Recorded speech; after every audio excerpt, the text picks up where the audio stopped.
Hello दोस्तों, स्वागत है आप सभी का आपके अपने YouTube channel Balaji education centre पर।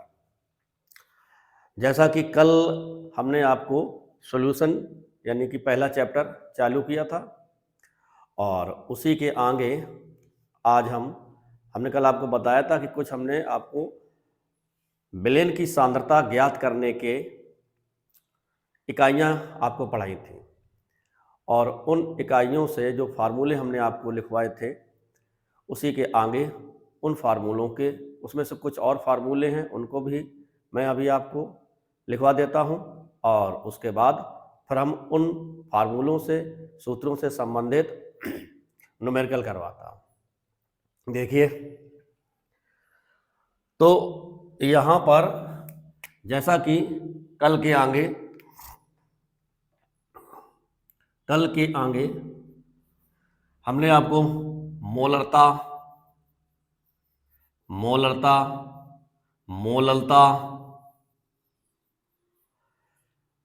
सांद्रता, प्रतिशत सांद्रता पीपीएम में,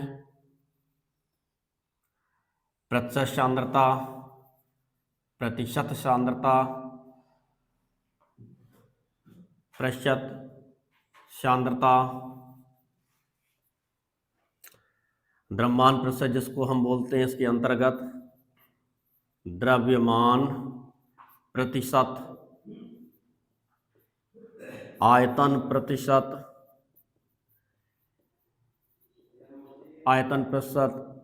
मोल प्रभाज, ये कुछ हमने आपको फार्मूले लिखवाए थे और इनसे संबंधित अभी हम न्यूमेरिकल करवाएंगे आपको। बहुत इंपॉर्टेंट है, 2 से 3 नंबर का ऑप्शनल में और एक आध दो नंबर में शॉर्ट क्वेश्चन में अभी आ जाते हैं। तो इसमें थोड़े से फार्मूले और रह गए थे, एक दो और हम लिखवा देते हैं।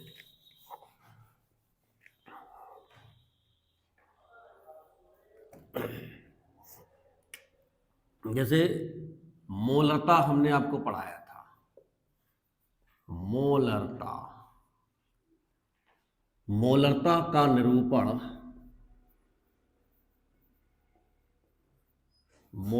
निरूपण कितने रूपों में करते हैं। नंबर 1, यदि एम लिखा हो तो हम इसको बोलते हैं मोलर विलयन।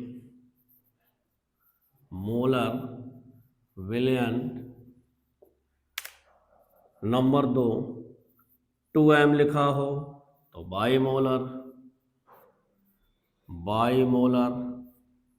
विलयन।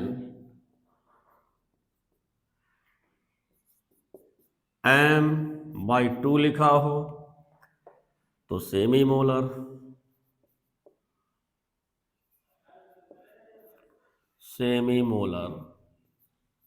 या अर्धमोलर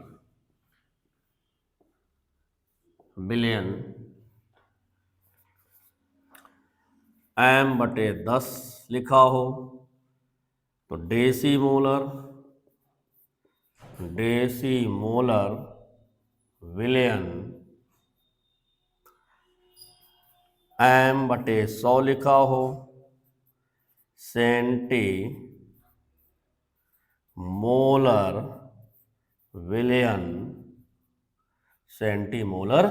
विलयन। ये मोलरता को निरूपित करने वाले कुछ मोलरता के ही अंश हैं, मोलरता को ही निरूपित करते हैं। एक जैसे m लिखा होता है, सच एग्जाम्पल लिखा हो MHCl, इसका मतलब होता है कि इसकी मोलरता 1 है। m/2 HCl मतलब इसका है इसकी मोलरता 1/2 है, यानी m का मतलब m की जगह 1 रखना है आपको।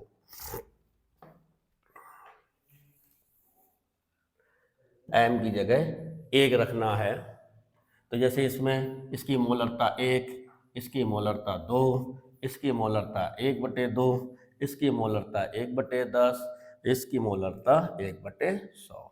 तो ये कुछ मोलरता को निरूपित करने वाले अंश हैं। इसी प्रकार से जिस प्रकार से हम मोलरता को निरूपित करते हैं उसी प्रकार से हम नॉर्मलता को भी निरूपित करते हैं।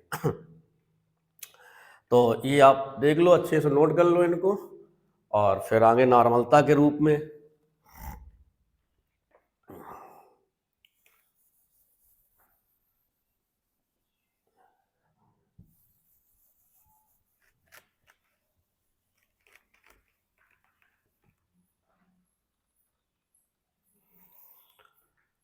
नॉर्मलता का निरूपण। अब जिस प्रकार से मोलरता को हम कई तरीकों से दिखाते हैं उसी प्रकार से नॉर्मलता को एन नॉर्मल विलयन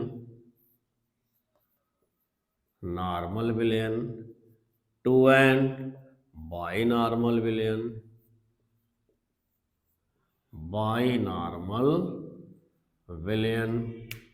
n बाई 2 सेमी नॉर्मल विलयन और n बाई 10 डेसी नॉर्मल विलयन n अपॉन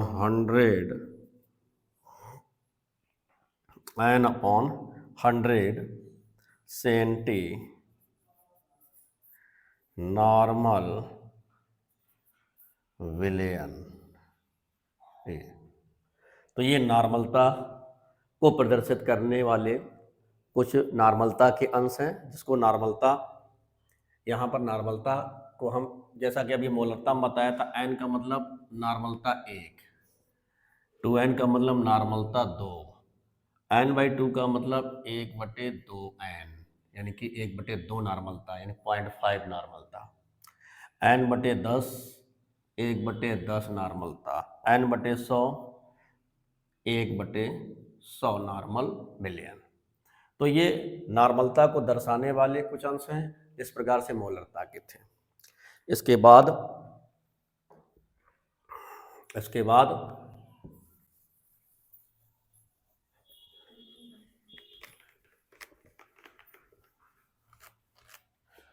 नॉर्मलता समीकरण,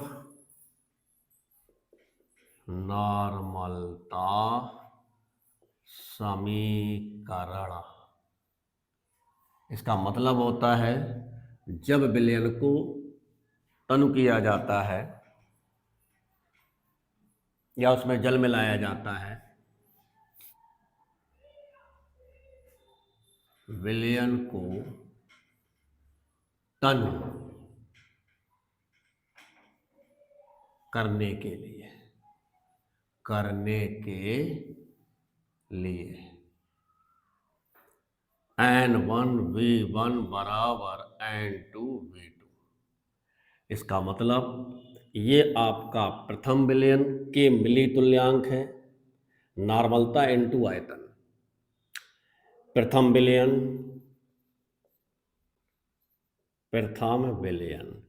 कोई भी विलयन आप लोगे उसकी कुछ नॉर्मलता होगी, मान लो 0.1 नॉर्मलता है, आयतन 100 ml है, और फिर बोल दिया जाए कि इसमें हमने कुछ पानी मिला दिया, मान लो पानी मिला दिया हमने 100 ml, और तो 200 ml हो गया, तो उसकी नॉर्मलता क्या होगी।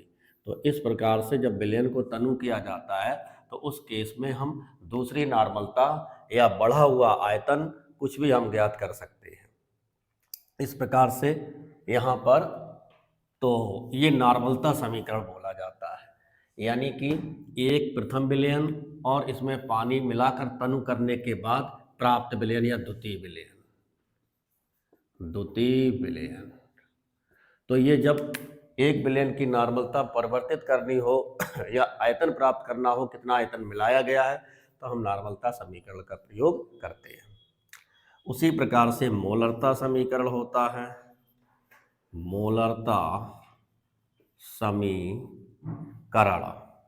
मोलरता समीकरण ये भी तनु करने के लिए है ना, विलयन को तनु करने के लिए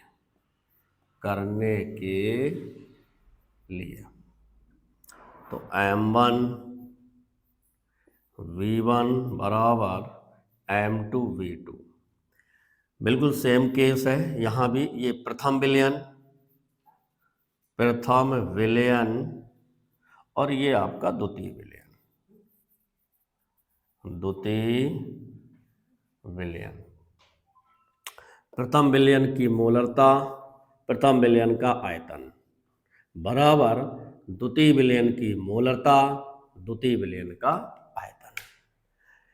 तो प्रथम विलयन की यदि मोलरता ज्ञात है, आयतन ज्ञात है, पूछा जाए कि कितना इसमें जल मिलाया जाए कि उसकी नॉर्मल मोलरता इतनी हो जाए, इस केस में यानी तनु करने के केस में हम इन फार्मूलों को प्रयोग करते हैं। अब यदि मान लीजिए कि विलयन मिश्रित विलयन हो, कई विलयनों का मिश्रण, उसकी नॉर्मलता निकालनी हो या उसकी मोलरता निकालनी हो, तो उसके लिए भी फार्मूले हैं।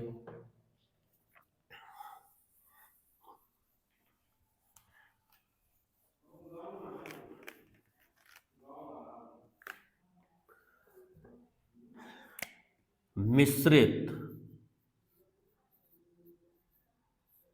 विलयन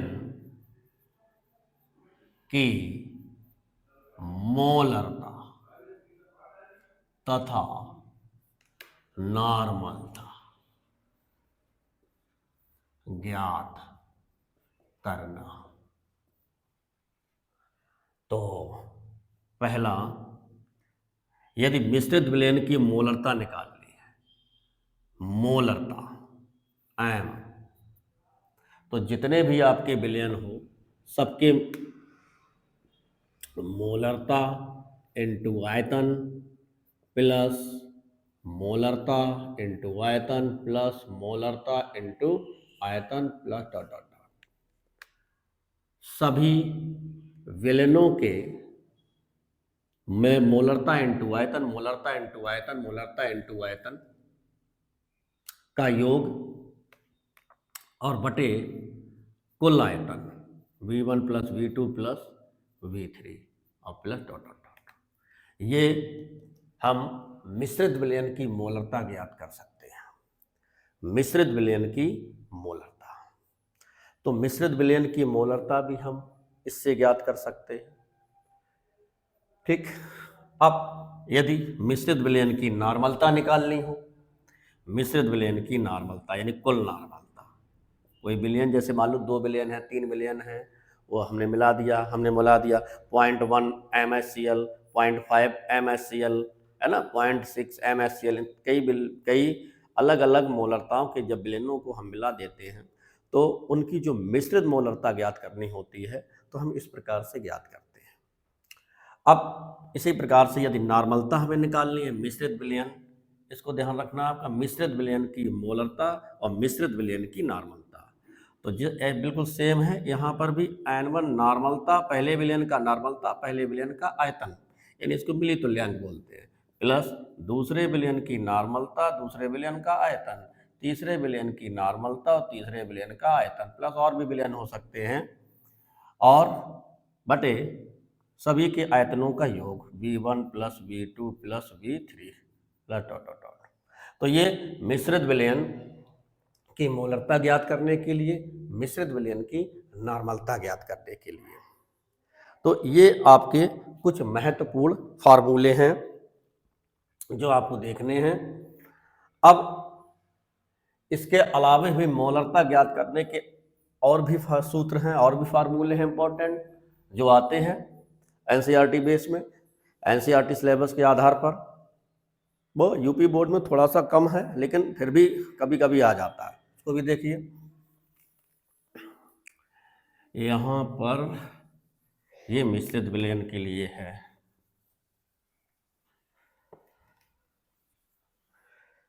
तो अब यहाँ पर आपको यदि मान लीजिए कंडीशन नंबर 1, मोलरता ज्ञात करने के मोलरता से संबंधित अन्य महत्वपूर्ण सूत्र भी हैं। मोलरता से संबंधित, मोलरता से संबंधित महत्वपूर्ण सूत्र। जैसे नंबर 1, यदि मान लीजिए घनत्व दिया है और मोलरता ज्ञात करनी है, किसी भी विलेय का द्रव्यमान प्रतिशत दिया है और घनत्व दिया है, तो उस केस में भी हम मोलरता ज्ञात कर सकते हैं। तो यहाँ पर यदि कंडीशन नंबर 1, यदि विलेय द्रव्यमान प्रतिशत में हो, विलेय द्रव्यमान प्रतिशत में हो और विलयन का घनत्व भी दिया हो, घनत्व में यदि विलेय का द्रव्यमान प्रतिशत हो, द्रव्यमान प्रतिशत में हो और घनत्व दिया हो, उस केस में मोलरता बराबर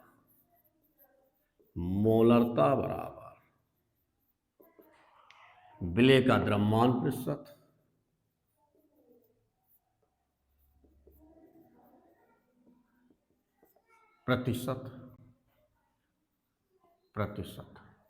गुणे विलेय का द्रव्यमान प्रतिशत, विलेय का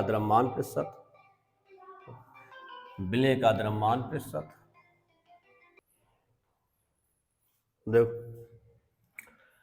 देखिए अभी हम आपको मोलरता से संबंधित महत्वपूर्ण सूत्र, जिसमें पहला हमने आपको लिखवाया, यदि विलेय द्रव्यमान प्रतिशत में हो, यदि विलेय द्रव्यमान प्रतिशत में हो या प्रतिशत में सांद्रता हो, प्रतिशत सांद्रता मतलब विलेय प्रतिशतता में हो, प्रतिशत सांद्रता और घनत्व दिया हो। अभी हम लगाएंगे इसका एक न्यूमेरिकल लगवाएंगे भी। तो प्रतिशत सांद्रता दिया तो आप सीधे सीधे मोलरता ज्ञात कर सकते हो। प्रतिशत सांद्रता विलेय का जितना भी परसेंट दिया हो, 10%, 15%, प्लस विलयन का घनत्व दिया गया होगा, गुणा 10 बटे विलेय का आणविक द्रव्यमान यानी अणु भार। उसी प्रकार से ये आपका मोलरता कब निकालनी है, जब प्रतिशत सांद्रता दी हो और घनत्व दिया हो, तब ये सूत्र फार्मूला लगाना है। और यदि कंडीशन नंबर 2, यदि विलयन की ग्राम प्रति लीटर में सांद्रता दी हो, तो विलयन की ग्राम प्रति लीटर में सांद्रता, उस समय मोलरता निकालनी हो, तो मोलरता विलयन की सांद्रता ग्राम प्रति लीटर में, ग्राम प्रति लीटर में सांद्रता निकाली जाती है। कितने ग्राम को 1 लीटर में घोला गया है, ग्राम प्रति लीटर है। जैसे मान लो दिया हो 4 ग्राम प्रति लीटर, 10 ग्राम प्रति लीटर, तो उस प्रकार से हम सांद्रता ज्ञात करके यहां पर रख देंगे विलयन की सांद्रता ग्राम प्रति लीटर में। और फिर विलेय का आणविक द्रव्यमान, जो भी आप विलेय लो उसका आणविक द्रव्यमान, मोलर द्रव्यमान। फिर एक फार्मूला और है, ये इंपॉर्टेंट फार्मूला है आपका, मोललता और मोल प्रभाज में संबंध। मोललता और मोल प्रभाज में संबंध, ये इंपॉर्टेंट है, बहुत पूछा जाता है कि मोल प्रभाज दिए हैं, विलेय का मोल प्रभाज दिया है, विलायक का नहीं दिया है या नहीं दिया है, मोललता ज्ञात करनी है, तो उस केस में ये आपको निकालना है। एक्स एन विलेय का मोल प्रभाज, कैपिटल एन विलायक का मोल प्रभाज, मोललता विलायक का अणुभार, एम बराबर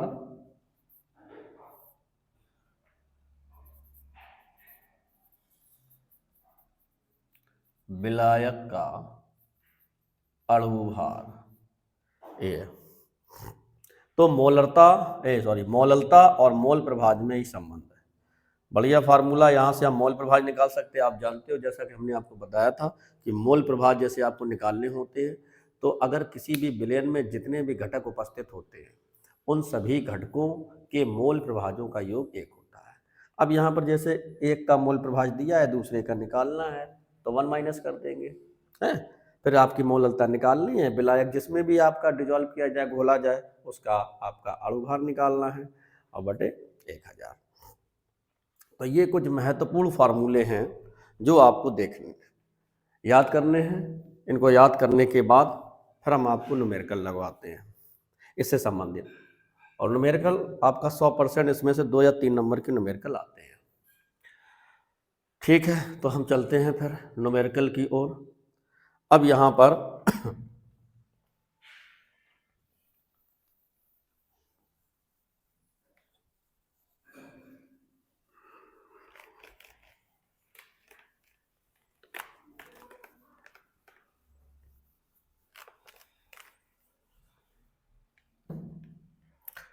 देखो, सबसे पहले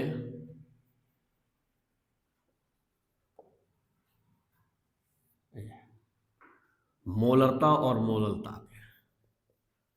मोलरता तथा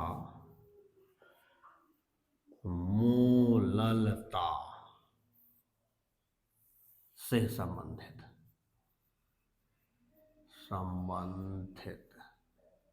ए क्वेश्चन नंबर 1,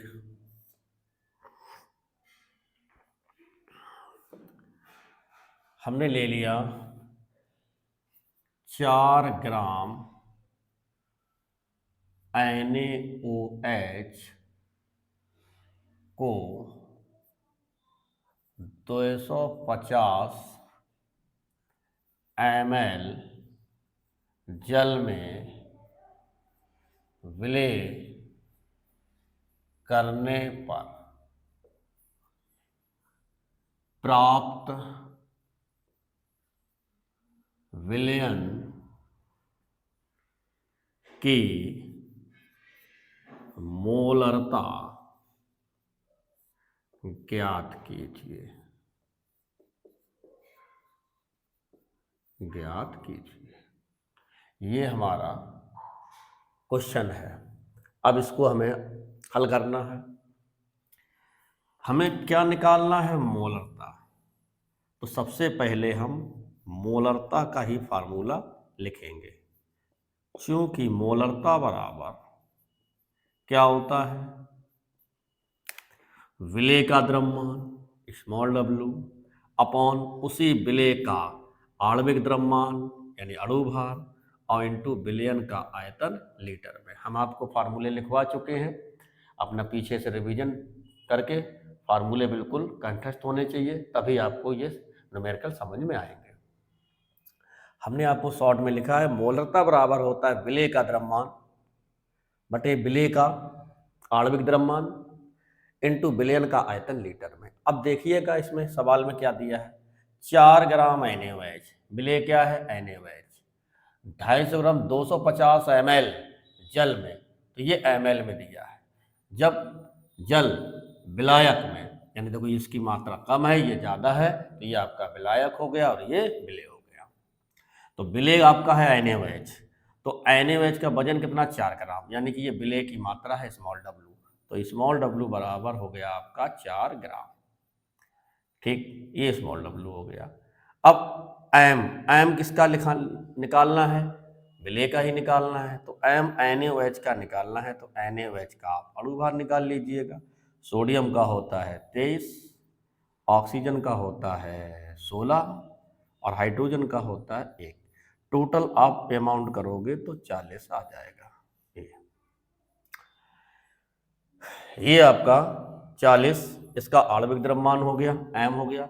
v आपका दिया है भाई, कितना दिया है? 250 ml जल में, यानी कि 250 ml ये आपका विलायक की मात्रा है, लेकिन जब घोल देंगे तो विलयन बन जाएगा। तो 250 ml इसको लीटर में लेना है, तो भाई इसका 1000 का भाग देना, इसको लीटर में निकाल लेना, यहीं पे कर देंगे। देखिए मोलरता बराबर स्मॉल w की जगह क्या रखना? 4 ग्राम, 4 ग्राम एम कितना है 40 इनटू आयतन 250 ml, लेना किसमें लीटर में, 1000 का इसमें भाग लग जाएगा, वो चला जाएगा ऊपर 1000। ओके, आप काट दो भाई इसको, 1 और 1 2, 4 से 4 कट गए, 5 दूनी 10 और 5 25, कितना आ गया भाई 2/5 यानी कि 0.4 मोल प्रति लीटर, ये इसकी इकाई है।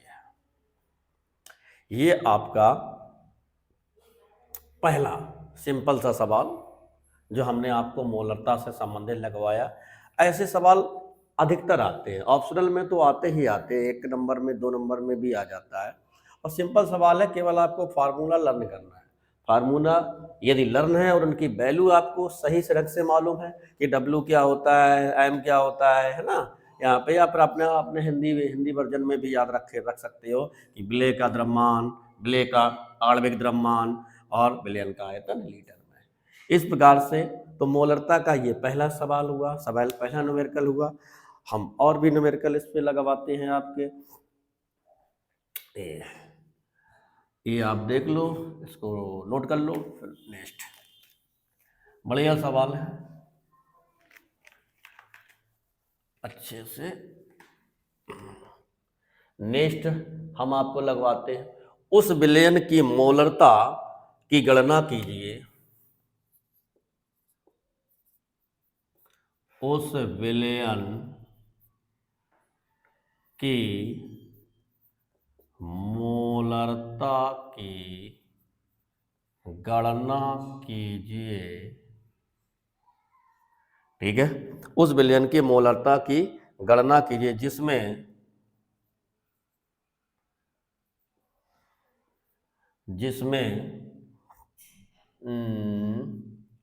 3.65 ग्राम HCl 500 ml जल में विलय किया गया है।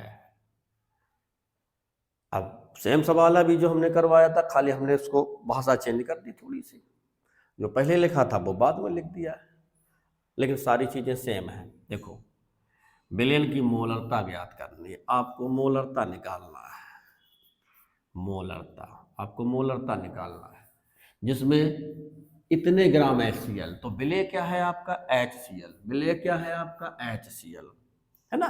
तो विलय की मात्रा स्मॉल w कितना है भैया 3.65 ग्राम। ठीक है, कितने में घोला गया, आयतन कितना है 500 ml, इसको हम लीटर में बदल लेंगे, बदलना चाहो तो आप यही भी बदल सकते हो, 1000, ये जब आप बदलोगे ये 2 से 2 कट गए, 1/2 यानी कि 0.5 लीटर, ये लीटर में बदल गया, यहाँ भी बदल सकते हो आप। ओके, कोई समस्या। और फिर इसके बाद हम इसकी मोलरता कैलकुलेट कर लेंगे, मोलरता equal to small w upon m into v in litre में। तो मोलरता स्मॉल w विलय की मात्रा 3.65 अपॉन, हाँ मोल द्रव्यमान आपको निकालना पड़ेगा भाई, अणु भार आपको निकालना पड़ेगा, तो MHCl निकालना है। जैसे अभी हमने आपको NaOH का निकाला था, तो H का 1 होता है, Cl का परमाणु भार 35.5 होता है, तो बराबर टोटल आएगा 36.5। भाई M का 1 होता है अणु भार, परमाणु भार, Cl का 35.5 होता है, ये परमाणु भार है। तो किसी अणु का जब अणु भार निकाला जाता है तो उसमें उपस्थित समस्त परमाणु भार आप जोड़ सकते हो, है ना। ये आपका ये अच्छे से इसको लर्न कर लो भाई, क्योंकि आपको अणु भार ये बेसिक चीज़ है, कभी कभी पेपर में दे भी देता है, कभी कभी परमाणु भार नहीं भी देता, वैसे मोस्टली देता है, लेकिन फिर भी आपको परमाणु भार याद होने चाहिए।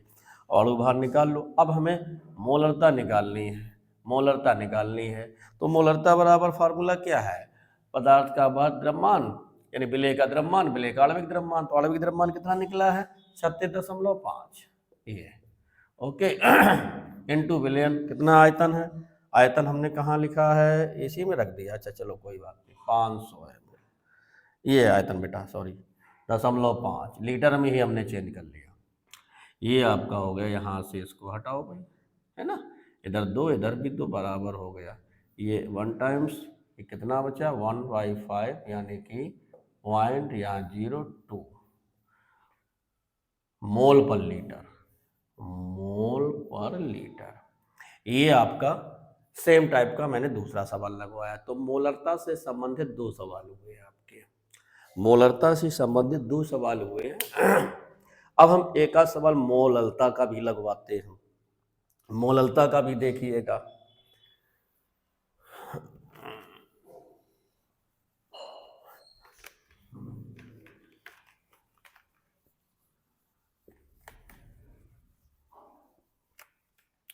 मोललता,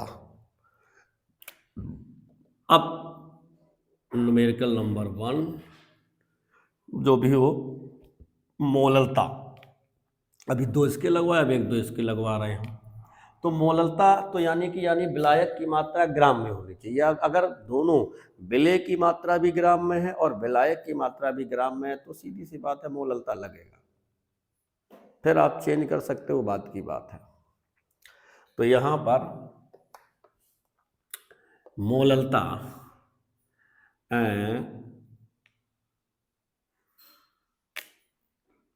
4.6 ग्राम एथेनॉल, एथेनॉल को, एथेनॉल को 54 ग्राम 54 ग्राम जल में विलेय किया गया, प्राप्त विलयन की मोललता ज्ञात कीजिए, मोललता ज्ञात कीजिए। अब यहां देखो दोनों चीजें, ये भी ग्राम में और ये भी ग्राम में, दोनों बातें आपकी ग्राम में है ना। तो दो ये भी ग्राम में है और ये भी ग्राम में है, तो मोललता निकालनी है। यहाँ ml में हो जाए तो मोलरता निकालनी है। अब इसको जब आंसर लगाओगे आप तो आप देखिएगा, एथेनॉल, एथेनॉल आपका विलेय है, तो विलेय की मात्रा स्मॉल w 4.6 ग्राम, पदार्थ का नाम है एथेनॉल। एथेनॉल का ये फार्मूला होता है C2H5OH। इसका हमें आणविक द्रव्यमान निकालना है। आणविक द्रव्यमान, चूंकि विलेय का ही आणविक द्रव्यमान लिया जाता है C2H5OH का, तो फार्मूले रिलेटेड निकाल लो। परमाणु भार सबके मालूम है, कार्बन का 12 होता, 2 कार्बन है तो 12 दूनी 24, एक हाइड्रोजन का 1, 5 का 5 हो गया, फिर ऑक्सीजन का 16 हो गया, फिर एक हाइड्रोजन का 1 हो गया, टोटल अमाउंट करोगे 46 आएगा आपका। तो ये आपका एथेनॉल का आणविक द्रव्यमान कितने में घोला है, यानी कि जल ग्राम में, यानी विलायक की मात्रा कैपिटल W, विलायक है ये आपका, ये आपका ये विलेय है, ये आपका विलेय है, विलेय, और ये विलायक है, विलायक, विलायक आपका दिया है 54 ग्राम। और बस हमको क्या निकालना है भाई, मोललता निकालनी है। आप हिंदी में लिख दो, इसमें कंफ्यूजन रहता है कि एम 2-3 बार हैं, मोलरता भी है एम बड़ा एम, मोललता भी छोटा एम, आणविक द्रव्यमान भी है एम, तो आप लिख सकते हो मोललता आपको कैलकुलेट करनी है। फार्मूला मैंने अभी क्या बताया था आपको, स्मॉल एन विलेय की मात्रा बटे अणुभार इंटू विलायक की मात्रा किलोग्राम में, पीछे हम सब लिखवा चुके हैं आपको।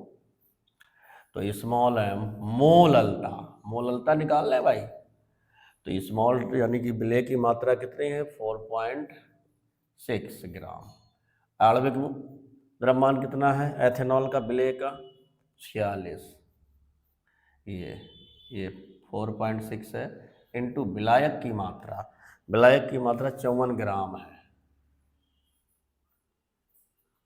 ये ग्राम। अब इसको किलोग्राम में बदलना है, तो 1000 का भाग यानी ऊपर पहुंच जाएगा 1000। इससे हटाओगे, एक जीरो कट कर दो, ये आपका 1 टाइम्स, ये कितना हुआ 100/54, 2 से काटोगे तो 50/, कितने बार गया ये 25 और 2 27 है 27।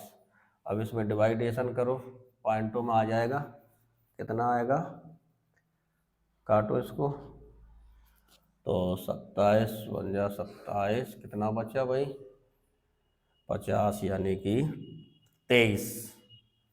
तो जीरो कितने बार जाएगा, लगभग 9 टाइम चला जाएगा ना, नहीं जाएगा 270, 23 ही तो बचे, 230 हो गया, और ये 27 ये आपका कितने बार जाएगा 9 टाइम्स, मोल पर किलोग्राम, ये इसकी यूनिट हो गया अप्रोक्सीमेटली। तो इस प्रकार से ये आपका मोलरता का भी सवाल है आपका। अभी हमने मोलरता का लगवाया था, अब मोलरता के और भी आते हैं। मोलरता के एक आध सवाल हम और देख रहे हैं। तो अभी तो यहाँ पर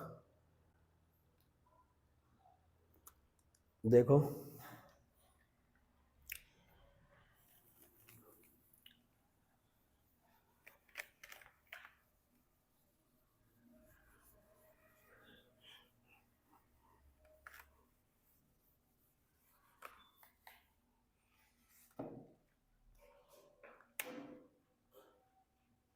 क्वेश्चन नंबर 2, 6.3 ग्राम ऑक्जेलिक एसिड को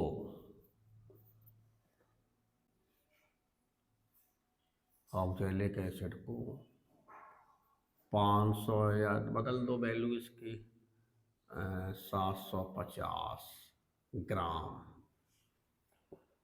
जल में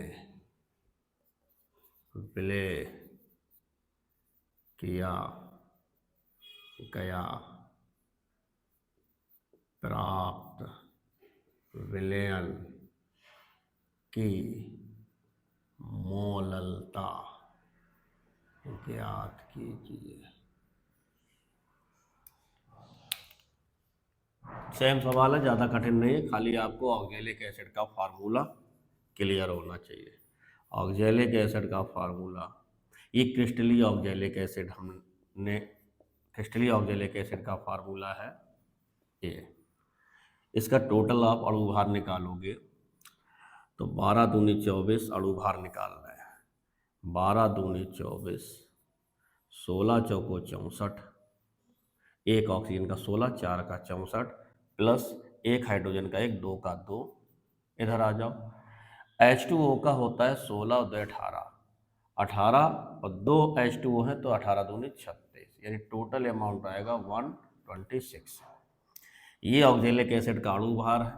इसके बाद ऑक्जेलिक एसिड की मात्रा कितनी दी है, स्मॉल w 6.3 ग्राम, कितने में घोला गया है 750 ग्राम में, यानी विलायक की मात्रा दी है 750 ग्राम। ठीक है, तो ये सब वैल्यू आ गई। अब आप इससे रिलेटेड मोलरता का फार्मूला है, मोलरता स्मॉल w m विलायक की मात्रा किलोग्राम में। तो मोलरता इक्वल टू स्मॉल w कितना है भैया 6.3 m, आणविक द्रव्यमान 126, 750 ग्राम दिया है बेटा, और यहाँ हमें लेना है किलोग्राम में, 1000 का हो जाएगा मल्टीप्लाई। ये यहाँ से ये हटाओगे दशमलव तो एक जीरो कट हो जाएगा। अब यहाँ से एक जीरो और कट कर देते हैं तो अब इसको काटो, 63 दूनी 126, ये 5 से काट लो, 5 दूनी 10 और 15 अपना 75, और 2 से 2 ये कैंसिल, m इक्वल टू 1/15 यानी 0.0 लगेगा, नहीं जाएगा, फिर 1 0 15 छिक्का 90 और 15 छिक्का 90 अप्रोक्सीमेटली मोल पर किलोग्राम। ये इस प्रकार से हम मोललता ज्ञात करते हैं। ठीक है भाई, तो ये आपका मोलरता और मोललता से संबंधित, मोलरता और मोलरता से संबंधित न्यूमेरिकल एक आध सवाल और भी हम लगवा रहे हैं, फिर बाकी हम कल देखेंगे। तो यहाँ पर